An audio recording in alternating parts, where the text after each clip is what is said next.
Well, good morning. You know, until I came to the Grove, I didn't know what a bumper was. You know, that little thing that happens, like, between the music and somebody getting up, that little cool video or thing that always happens, that's called a bumper. And pretty excited that over this Christmas season, where we don't really have a nifty video or anything like that, we have some families in our church that are going to come up and read some of these incredible passages about the prophecies of Jesus coming and who he was and why this is so critical and our expectation of his arrival. Anyway, I just think that's really cool. So my name's Mark, and I'm excited to be here. This morning we're going to look at the first few verses of the book of John. And John is a book that has a whole lot of power. And when I found out that I was going to get to talk about it, I got pretty excited. In fact, I talked to some folks this morning. I felt like I could just say it. I mean, I could just read it and then kind of sit down. It has enough power that if we'll just meditate on it for a second, it will change the way we look at everything. But to kind of get us started, this past week, Terry and we were coming back through somewhere around Eureka Springs. Caleb had a wrestling tournament up in Berryville, and so we were coming back. It was really late. I don't remember which fast food restaurant it was. I think it was Arby's. But they had an advertisement on their billboard that made me take a second look. And really, if I had been thirsty at all, or if it had been early enough in the evening that they had been open, I would have whipped in and gone and gotten me something to drink. Because catch this. They said that anybody who would come in there and buy a drink, purchase a drink of any size, that they would offer free of charge a straw. Seriously. It said free straw with any drink purchase. which I just started laughing out loud. Well, at least the next 200 feet, I was like, man. Now, why is that funny? I spent the next, 30 minutes driving thinking about that, Why is it funny? Well, it's funny because in my whole life, now maybe you have, but in my whole life, I have never paid for my straw. Whether the restaurant has $0 signs or 5 on the Yelp scale, whether, I paid up front or, got the ticket, I've never gone down through there and there's been a line item that said drinking straw. I just never have. In my whole life, that straw has been free. And so I just kind of take that straw for granted. And it's even hilarious to me to think that somebody would make a joke about giving it to me for free, because it's free anyway. Now, it cost every place that you've ever gotten a straw, but it cost them something. Now, be it didn't cost them very much, but it cost them something. But you've got it for so long, and it's just been there, that you just kind of take it for granted. That's just what happens. I get a straw. Fact, think about it. If they don't bring you a straw, you have a little bit of kind of an arrogant attitude. If you were asking for something else in the menu, you might say, ma'am, could I please? But when it comes to the straw, you go, hey, dude, straw. You missed it. I mean, I've been waiting here. What's going on? Because we expect it. We take it for granted. I think we do the exact same thing with Christmas and with Jesus. We have not known life without the presence of Jesus. Now, understand me. There's different levels of that. There's the level in some of what we're going to talk about today that Jesus is real. And because he exists, there are things that you experience today that would look very different if he didn't. And then there's the reality that he's maybe been a part of your background and your upbringing. So maybe you've never really yielded your life to Jesus, but you grew up in a household where it was yielded to Jesus and his lordship. And you've experienced the blessing and the power of that, whether you realize it or not. So it's easy to just kind of take it for granted. And then some of us, maybe you yielded and put your personal trust in him, and that's been a long time ago. And so you've experienced life in Jesus for so many years that you've just kind of forgotten or gotten used to it or kind of just taken it for granted. Or Christmas, I mean, think about it. Unless you've spent some time in your life overseas in a place that doesn't celebrate Christmas, every December there have been lights, and there's been a tree, and there's been the story told in some form or fashion about the Messiah coming to take away the sins of the world. You're so used to it that it's easy just to kind of take it for granted. And what we're hoping in this series through December that we're calling Illuminate, we're hoping that it'll do something in us where we won't just take it for granted. And I believe that John chapter 1, verses 1 through 5 that we're going to look at today is a really, really good start to that. Well, before we do, when I say the book of John, I know there's got to be some folks in the room that are like, all right, so tell me something about who this John is and why we're reading a book that he wrote. All right, so John is one of the Gospels, which means there are these 4 books that are written about the life of Jesus by people who had an eyewitness account. And I love it because it gives us these different pictures of the story of Jesus. The same story, but these are very different men who had very different perspectives. You got Luke, who, he's a doctor, and so he's real specific in the way that he describes it. You got Matthew, an accountant, and he's like, man, he's very detailed. Now, those guys and those kind of accounts, I'll be honest with you, I don't really jive as much with it. I mean, I get it. I'm glad that it's there. I pick up on it. But John is my man. Because John is kind of a passionate, almost a poet, a story. It's heart. And you feel it in the way that it comes out, man. He talks about Jesus as one whom he loved and whom he was loved by. John is one of the 3, Peter, James, and John, that got to be in special times like the Transfiguration with Jesus. They got to go a little bit deeper in the Garden of Gethsemane. They got to have a close, intimate relationship with him. John's an interesting cat because in the book, he never says, hey, I'm John, I'm writing the book. Instead, he talks about himself in third person, and it's kind of funny. Like at the Lord's Supper, he says, this guy that was sitting next to Jesus, the one whom he loved. Which I just think that's really funny. Just talking about himself, he's like, there were a lot of guys at the table, but right now I'm talking about the dude that was right next to him and the one he loved, There's another place that's really funny when, at the resurrection, when he and Peter find out, he tells the story that he and Peter, they run there. And it's a foot race.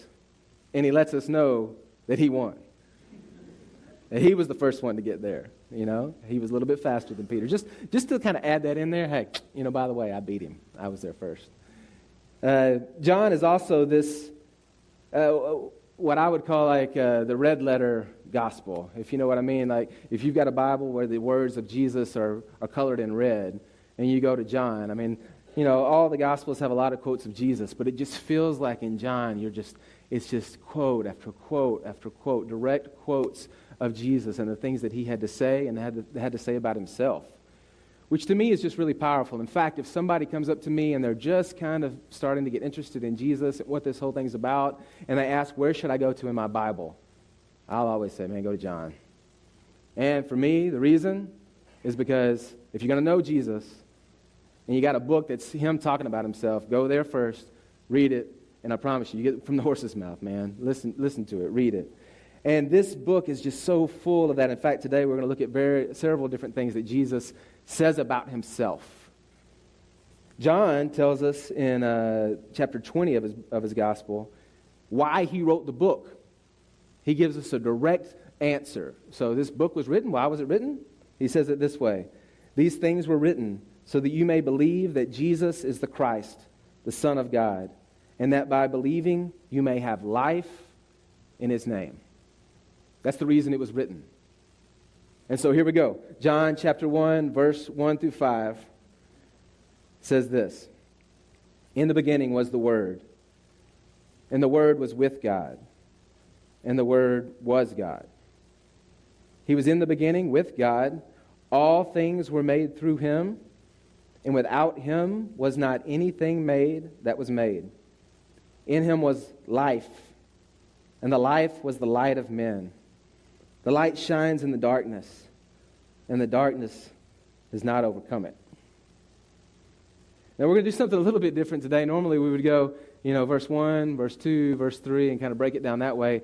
I'm going to flip it upside down. We're going to start in verse 5 and work our way up. I just feel like it'll be a lot clearer that way. So if we look at verse 5, look what it says. The light shines in the darkness. The light, who another word, a term used to describe Jesus. This is talking about Jesus. He's the light. We know that for a lot of reasons, but one, in John chapter 8, Jesus says about himself, I am the light of the world. Whoever follows me will not walk in darkness, but will have the light of life. He also says in John chapter 12, I have come into the world as light, so whoever believes in me will not remain in darkness. So here Jesus is the light. It says, the light shines in the darkness, and the darkness has not overcome it.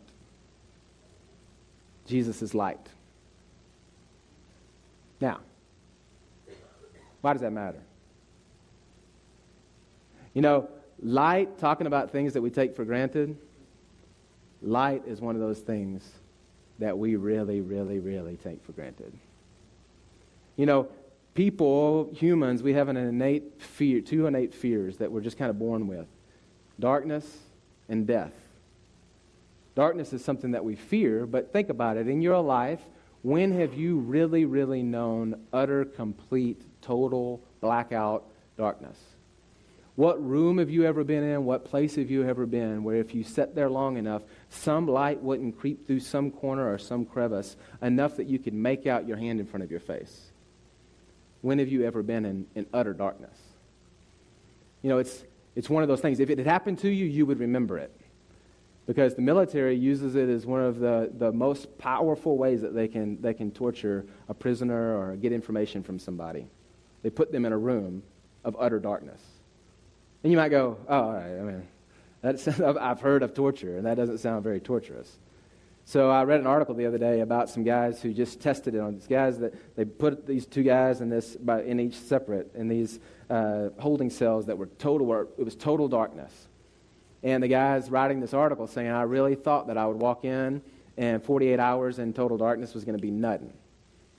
He said, man, 3 hours in, 4 hours in, 10 hours in, I started to see things, and my mind started to mess with me. A day in, I wasn't sure where I was. I started to hallucinate. I started to think every horrible thing I could about things that were happening to my family, my brain. Then his body started to react to it. Basically, the darkness would ultimately kill him, both his mind and his body. You take light away, a lot of really, really bad things happen. But look what it says. It says, the light overcomes the darkness. Now, right now, back at your home, there's a closet, and the door's shut. And behind that closet, we can all probably agree that behind that closet, unless you got a kid that left the light on, which is probably true at my house, but let's assume that all the lights got turned off. Behind that closet door, it's dark. Except for the little places where light has crept into the room, which is a really, really good point. Because the darkness isn't seeping out the cracks in the door. The darkness isn't trying to escape. Light is overtaking the darkness. In fact, when you open up that door, does the darkness jump out on you? No. Never has happened. You've never opened a door to a dark room and the darkness came out. No. Light attacked the darkness and overcame it. All right? Always, light wins. In fact, darkness is simply the absence of light. Because when light is present, darkness runs. And so light wins every time. The light overcomes the darkness. And our Jesus is the light. And he wins. Darkness can't win. Someone who's not the light can't win, but the light overcomes the darkness. I love it how in Matthew chapter 8, there's this place where Jesus comes across these two guys who are demon-possessed, and the demons speak out to Jesus, and they say this. They say, what have you to do with us, O Son of God? First of all, they recognize that he's the Son of God. And then they say, have you come to torment us before the time? We can learn a whole lot from that. They recognize that he's the Son of God. They recognize that he will ultimately win. That light overcomes darkness. And then they ask the question, are you going to torment us now, or are you going to allow us to stay during this time, because we know the day comes when we lose. When lightness is there, darkness loses, and Jesus is our light. And we've chosen, there's a lot of different things that we're going to look at, but we've chosen, you notice the name of this series, Illuminate, to really bring attention to this fact that the light has come. That's who Jesus is. And this became very real to me when my family was living overseas because we were in a place where the big holiday is called Diwali. And Diwali happens at the end of October, right around my birthday, and it's crazy. I mean, Diwali is the celebration of light, and specifically light overcoming the darkness. And it's kind of built on all these different Hindu mythology, these different stories of these different deities, and the light overcoming the darkness. And there's still this question that kind of remains, what's the light that's going to overcome the darkness ultimately? And what they do, they light candles everywhere, and you put lights all over your house, and you exchange gifts. And so it feels a lot like Christmas in some ways, except that it's also 4th of July. They shoot fireworks. And one of the things you got to love about fireworks in a place like that is there's not really a lot of rules or regulations to fireworks. And so they are little bombs. And it just it's loud when you're talking about 20 million people in a city, and these bombs are all going out. In fact, I've flown over the city on Diwali before, and it just looks like boom, boom underneath the plane, man. You feel like you're in a war zone. In our house, well, when we were there one Diwali, we weren't actually in the street shooting the fireworks because I was kind of afraid. The boys were little, and we cracked the door open to let somebody in, and there was so much of that fireworks smoke that it just, a crack in the door totally filled the room where we couldn't really see each other. I mean, it's pretty crazy. So anyway, one of my friends, his name was Abhishek, we've been talking a lot about who Jesus was, and he had become very, very interested in him. And so he started asking more and more and more pointed questions. And one of his questions to me was, hey, Mark, if I follow this Jesus, what does Diwali look like? Because this is a huge time for my family. We all gather together. We do all these different traditions. And what will that mean if I follow Jesus? And I said, man, here's the truth. I've grown up in a different place, and I don't really have a good answer for you because I'm not from here. But I know a guy, a friend of mine, who follows Jesus and grew up in the same place and way that you did. So we took a long trip to go visit this guy, and we sit down across from him, and I said, Abhishek, ask him any question you want to ask him. And one of his first questions was, what do I do with Diwali? If I follow Jesus, what do I do with Diwali? And I loved it, man, because this guy kind of sat back in his seat, and he said, what do you mean? What do you do with Diwali? What is Diwali? And he said, it's the celebration of the light. He said, the celebration of the light overcoming the darkness. He said, we just got through talking about it. Jesus is the light that overcomes the darkness. Finally, you get to celebrate a Diwali and celebrate the one who actually has the power to overcome the darkness. Go celebrate Diwali with your family and give worship to the one who has the power to actually overcome the darkness. He said, I celebrate Diwali more than anybody. Because actually to worship the one who has the power to overcome the darkness. Go light your candle and worship Jesus. Go shoot your fireworks and worship Jesus. Go know when you talk to your family that there is one who overcomes the darkness. And I went, that's what I'm talking about. Oh, that was sweet, man. And today still, man, I was back in India in October, and my friends gave me it's called a diya. That's a real kind of specific candle, old school candle. And I saved them for Christmas, because we're going to light them and talk about that, because it's one of those parts of Christmas that we don't talk about a whole lot. But that's what happened when Jesus came. The light came to overcome the darkness, and the darkness loses when light comes. And this says that Jesus is the light. And then verse 4, and I promise we'll work faster, verse 4 says, and in him was life, and the life was the light of men. In him, Jesus, was life, and the life was the light of men. So in him is life, the fountain of life, the beginning of life, the place where life comes from. You don't go somewhere else and get life. Life is in him, and the power of that life, this light is life-giving light. It comes from a power source of life, and there's only one place that life comes from, and that's Jesus.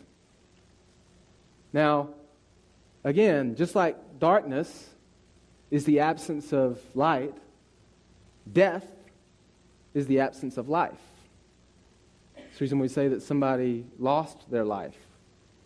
You watch the vital signs and they go away, and life is gone. That's when death begins. But when life is present, death runs. And life is another one of those things that I just think we are really bad about taking for granted.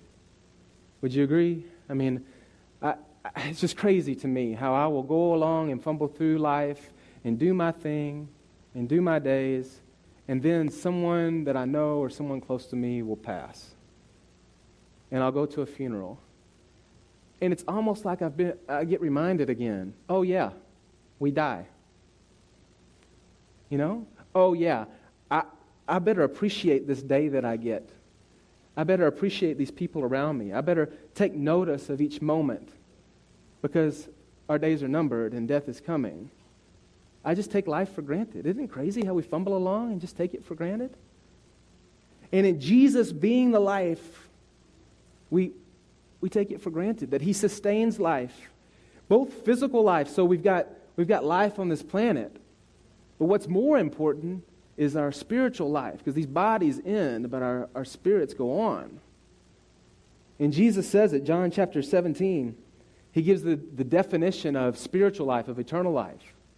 He says, this is eternal life, that they know you, the only true God, and Jesus Christ whom you have sent. So he says, life is being connected to Jesus. Death is being separated from Jesus. And that's much more than just physically, that's spiritually. Eternity. Life is with him, death is apart from him. He has life. If you're connected to him, you have life. If you're disconnected from him, you don't. John chapter 10, he says, the thief, the enemy, the devil has come to steal, to kill, and to destroy. But he says that he came that they may have life, and not just normal life, but life abundantly, life that's overflowing. He says in John chapter 14 that he is the way, the truth, and the life, and no one comes to the Father, to God, except through Jesus. That he's the life. So what difference does it make? Light and life. What does it matter? 2017, December, Fayetteville, Arkansas. What difference does it make? I would argue that it makes all the difference.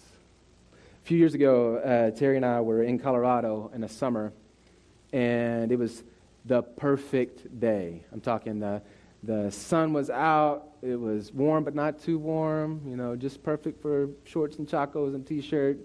We were with a bunch of friends. We decided to go whitewater raft in a river, and I was pretty excited about it. So we get there and we go to check in, and they give you, they scare you half to death, right? You're going to die on this river, but sign here. It's going to be all right.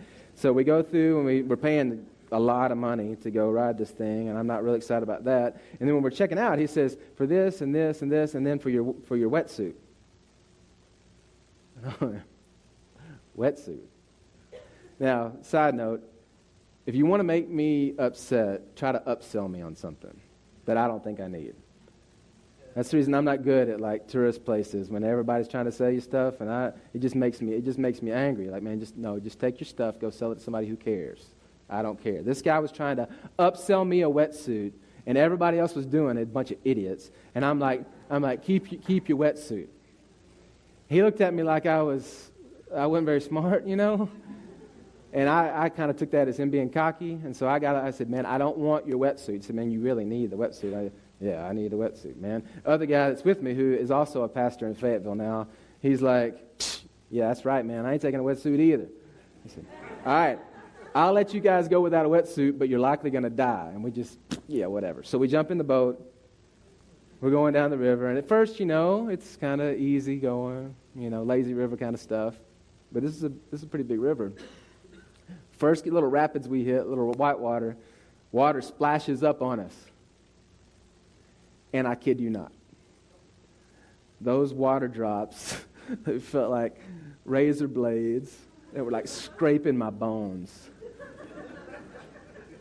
I mean, it was painful. Those things were so cold. And it hit, and I was in the front of the boat, and my people behind me didn't see me. The Terry noticed and was letting me know how stupid I was. But I was just like, oh my goodness. And I was just thinking, this is going to be a long day. And I look over at the other dude, he's in a different boat, and he's looking back at me, and he's thinking the same thing. I mean, he's just in pain. So we make it through the day, but seriously, if we had fallen in, I don't know what would have happened, because we were just so cold. And I saw a picture not long ago of this day, and we're all kind of there at the end, and everybody's happy and smiling in their wetsuits, and me and him are blue. We are blue. Like in the picture, we're blue, and our lips are blue, and it was just horrible. And I learned that day. See, I had been in a whitewater raft in Georgia, and I had kayaked in Arkansas in the summers, and I found out that rainwater in Arkansas and snowmelt in Colorado are two very, very different things. They're two very, very different things. And that a wetsuit was not an upsell. It was not an add-on. It was a critical part of the equipment to survive the day. I'm telling you, Jesus is not an add-on or an upsell. He doesn't just make your life better. He is the source of life in the only way that it's possible. He makes all the difference. It's not just one among many. He is the one. In fact, move on to this next verse 3. It says, all things were made through him. And in case you didn't catch the first part, and without him, not anything that was made, anything made that was made. All things were created by him. He's the creator. Hold up. Jesus, the creator, the one who made it all. In fact, Colossians says it this way in chapter 1. For by him all things were created in heaven and on earth, visible and invisible, whether thrones or dominions or rulers or authorities. All things were created through him and ultimately for him. Jesus, creator. That means that in the same way that there's darkness and he brings light, and there's death and he brings life, he was the one that there was nothing, and he made something. You know, there's a lot of things that get made, right? And there are people who make stuff, but they take something that already existed and they reform it and make something new. But that's not what we're talking about here. We're talking about the one that went from nothing to something, right? Nothing, something. Only Jesus. And it doesn't leave any room for anything else that was made apart from him. It says everything. And in case you didn't get it, not one thing was made apart from him, because he's the only one who has the power to take nothing and make something. And then he goes on in verse 2 to say, in the beginning, he was in the beginning with God. Hold up. Before there was anything, before anything was made, of course he has to be. If he's the creator, he has to exist before any created thing. He was there at the beginning. And it says he was there at the beginning with God. So that means in the beginning there was Jesus and there was God. And if we did more of a study, we would see that the Spirit of God is also there. And so we have these uncreated beings, and they're all separate. He was with God. But then look at the next verse. It says, in the beginning was the Word, and that's talking about Jesus. I'll explain that in a second. He was the Word. The Word was with God, and the Word was God. So he was standalone, and at the same time, fully God. So there's this one God, and there's these three distinct people, the Father, the Son, and the Holy Spirit, and Jesus is there.